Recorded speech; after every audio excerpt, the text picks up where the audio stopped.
north coast of Portugal, not far from the Spanish border now, and this is quite a monument. It's a fort, lookouts here.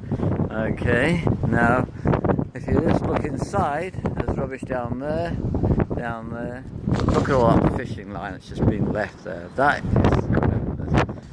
You know, the fishing industry, it's their livelihood, and they need to be no more conscious of what they're doing. At the moment, we've got these 4 walls around it to protect this fishing line from actually going into the oceans. You know, who's going to come pick it up? So hopefully some local groups or fishermen, more important, will come and pick it all up. You see, just see how much of it is. Look, just whole mounds of it just dumped. Okay, and it's not like it's not in a place hidden. It's in this fort here. I'll show you.